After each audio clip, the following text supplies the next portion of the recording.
Hi friends, welcome to MS astrology. సంఖ్యాయోగము చూస్తున్నాం కదా మనం. సంఖ్యాయోగము ఫస్ట్ దాంట్లో నేను చెప్పాను కదా, all planets in one house అన్నప్పుడు రాహుకేతు యాక్సెస్ వదిలేయండి, రాహుకేతుని పక్కకు పెట్టి మిగిలిన గ్రహాలను చూసుకోమని చెప్పాను కదా. పాపం చాలామంది అదే కామెంట్ పెడుతున్నారు, మళ్ళీ నేను క్లారిటీ ఇవ్వలేదని కూడా చెప్తున్నారు.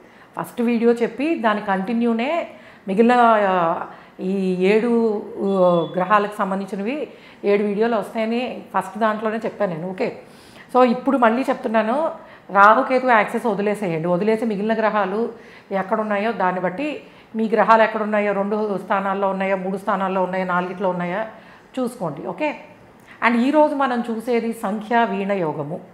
సో ఏమిటి ఈ యోగ ప్రత్యేకత అంటే, ఈ గ్రహాలన్నీ 7 భావాలలో ఉన్నప్పుడు, 7 గ్రహాలు 7 భావాలలో ఉన్నప్పుడు సంఖ్యా వీణ యోగం అనేది ఏర్పడుతుంది.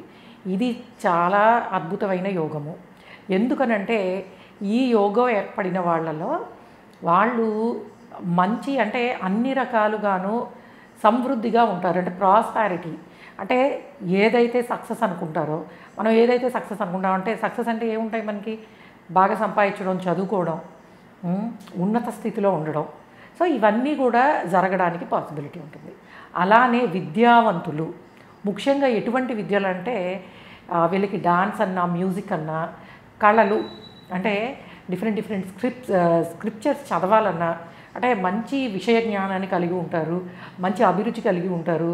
సో సంగీతం అన్నా, ఇంకా అంటే మ్యూజిక్ అన్నా, డాన్స్ అన్నా, ఆర్ట్స్ అంటే చాలా ఇష్టపడే అవకాశం ఉంటుంది.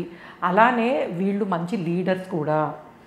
సో ఎక్కువ ఏముంది, గ్రహాలన్నీ చాలా స్థానాల్లో ఉంటే ఏమవుతుంది, ఎక్కువ రిజల్ట్ అంటే ఒక దగ్గర కంజంక్షన్లో ఉన్నప్పుడు కన్నా అన్ని హౌసెస్లోనూ ఉన్నప్పుడు యూజువల్గా ఇవి మనకి 7 గ్రహాలు 7 భావాల్లో ఉన్నప్పుడు వచ్చే రిజల్ట్ కూడా డిఫరెంట్గానే ఉంటుంది.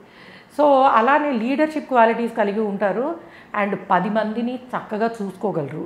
అంటే లీడర్షిప్ క్వాలిటీస్ ఉండడంతో పాటు మన వాళ్ళు అంటే మన మీద డిపెండ్ అయిన వాళ్ళని బాధ్యతగా చూసుకోవాలి అనే నేచర్ని కూడా కలిగి ఉంటారని చెప్పచ్చు. సో అందుకే ఇది మనకి ఈ సంఖ్యా యోగాలలో సంఖ్యా వీణ యోగము అనేది 7 గ్రహాలు 7 భావాలలో ఉన్నప్పుడు ఏర్పడుతుంది. ఇది ఒక మంచి యోగము, అంటే శుభయోగము అని చెప్పచ్చు. సో ఈ వీడియోతోటి మనకి మొత్తం 7 గ్రహాలకి సంబంధించి, అంటే 1వ భావం నుంచి 7వ భావాల వరకు 7 గ్రహాలు అవే కదా ఉండేది. సో అది చూసుకున్నాం కాబట్టి నెక్స్ట్ యోగాలలో వేరే యోగాలు ఏమున్నాయి అనేది మనం నెక్స్ట్ వీక్ నుంచి చూద్దాం. Okay guys, thank you.